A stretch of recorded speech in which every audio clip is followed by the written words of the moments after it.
সম্প্রতি চট্টগ্রাম নগরীতে পাহাড়ে নিষিদ্ধ সশস্ত্র সংগঠন কোকিচিন ন্যাশনাল ফ্রন্টের জন্য বানানো প্রায় ৩০,০০০ পোশাক জব্দ করেছে পুলিশ। চাঞ্চল্যকর এই ঘটনায় তোলপাড় চলছে সারা দেশে। এর আগে গত বছর বান্দরবানের রুমা ও থানচিতে কয়েকটি ব্যাংক ডাকাতি ও ম্যানেজারকে অপহরণ করেও সারা দেশে আলোচিত হয়েছিল কোকিচিন। মাত্র কয়েক বছর আগে হাতে গোনা কয়েকজন সদস্য নিয়ে আত্মপ্রকাশ করা কোকিচিনের হঠাৎ কেন এত পরিমাণ পোশাকের প্রয়োজন হবে এই হিসেব মেলাতে পারছেন না অনেকেই। তবে কি নীরবে নিভৃতে হাজার হাজার মানুষকে নিজেদের দলে অন্তর্ভুক্ত করছে এই সশস্ত্র সংগঠনটি? বাংলাদেশের সার্বভৌমত্বের জন্য এই কোকিচিন কেন বিপজ্জনক? এ ব্যাপারে বাংলাদেশ সেনাবাহিনী বা কি বলছে, সেই সব কিছুর বিস্তারিত থাকছে ট্রেন্ডস নাওয়ে আজকের এই ভিডিওতে। পার্বত্য চট্টগ্রামের সক্রিয় নিষিদ্ধ সশস্ত্র সন্ত্রাসী সংগঠন কোকিচিন ন্যাশনাল ফ্রন্ট, যা বম পার্টি নামেও পরিচিত। এই সংগঠনের সদস্যদের ৩০,০০০ পোশাক চট্টগ্রামের একটি পোশাক কারখানা থেকে উদ্ধার করা হয়েছে। ২৬ মে দুপুরে সেনা সদরে এক ব্রিফিংয়ে সেনাবাহিনীর পক্ষ থেকে এ প্রসঙ্গে সাংবাদিকদের ব্রিফ করেন লেফটেন্যান্ট কর্নেল মোহাম্মদ শফিকুল ইসলাম। ব্রিফিংয়ে বলা হয়, কোকিচিনের ৩০,০০০ পোশাক পাওয়া গেছে। এটা সামাজিক মাধ্যমে এসেছে, এটা বস্তুনিষ্ঠ। আমরা বিষয়টি আমলে নিয়েছি, খুঁজে দেখার কাজ করছি। বম সম্প্রদায়ের মানুষই আছে ১২,০০০, তাই এই ৩০,০০০ পোশাক এই সংগঠনেরই কিনা তা খুঁজে দেখা হচ্ছে। প্রথম আলো পত্রিকার গত এপ্রিলের এক প্রতিবেদনে বলা হয়, ২০২২ সালের গোড়ার দিকে কেএনএফ এর নাম নজরে আসে। সামনে আসতে থাকে তাদের নানা তৎপরতার খবর। মূলত ফেসবুকে পেজ খুলে এই গোষ্ঠী তাদের অস্তিত্বের জানান দেয়।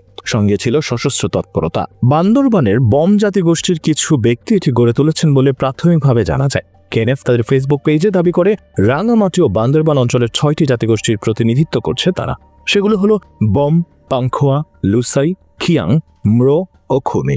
তারা রাঙামাটির বাঘাইছড়ি, বরকল, জোড়াছড়ি ও বিলাইছড়ি এবং বান্দরবানের রোয়াংছড়ি, রুমা, থানচি, লামা ও আলীকদম এই উপজেলাগুলোকে নিয়ে আলাদা রাজ্যের দাবি করে। তাদের কল্পিত সেই রাজ্যের মানচিত্র তাদের পেজে দিয়ে দেয়। সামাজিক যোগাযোগ মাধ্যমে প্রচার করা একাধিক বিবৃতিতে কথিত এই সংগঠন জানায়, কোকিচিন ন্যাশনাল আর্মি নামে একটি সশস্ত্র দল গঠন করেছে তারা। তাদের মূল সংগঠনের সভাপতি নাথান বম। কেএনএফ সেই সময় দাবি করেছিল তাদের সামরিক শাখার শতাধিক সদস্য গেরিলা প্রশিক্ষণের জন্য মিয়ানমারের কাচিন প্রদেশে পাড়ি জমান বছর তিনেক আগে। ২০২১ সালে প্রশিক্ষণপ্রাপ্ত একটি দল ফিরে আসে। ২০২২ সালে তারা আত্মগোপনে চলে যায়। তবে একাধিক সূত্র বলছে, কেএনএফ এর সশস্ত্র সদস্যের সংখ্যা শুরুতে খুব বেশি ছিল না। তখন হয়তো ১৫ থেকে ২০ জনের মতো সদস্য ছিল, কিন্তু পরে তাদের সংখ্যা বাড়ে। কেএনএফ এর প্রধান হিসেবে যে নাথান বমের কথা বলা হয়, তিনি রুমা উপজেলার এডেনপাড়ার অধিবাসী।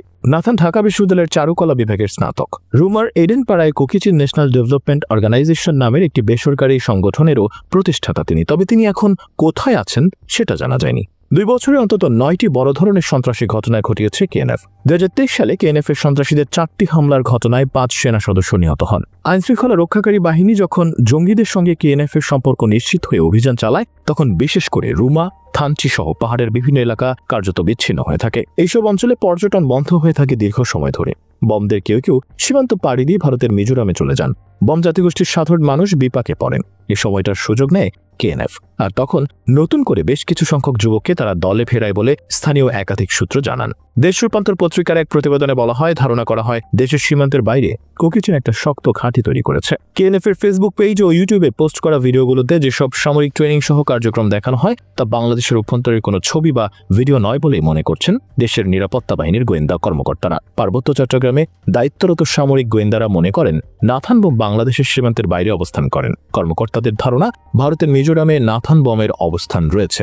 ফলে ঘটনাকে শুধু ইন্টারনাল ফ্যাক্টর বা অভ্যন্তরীণ ইস্যু দিয়ে বিবেচনা করা যাবে না। মিয়ানমার সরকারের কাছে আরাকান আর্মির দাবির কাছে কেএনএফ এর দাবির কিছুটা মিল আছে। দুটি সংগঠনই স্বায়ত্তশাসনের দাবি করছে এবং স্বাধীনতার দাবি অস্বীকার করছে। সাম্প্রতিক সময়ে আরাকান আর্মির সফলতা ও মিয়ানমার সীমান্তে অস্ত্রের সহজলভ্যতা কেএনএফকে উৎসাহিত করতে পারে।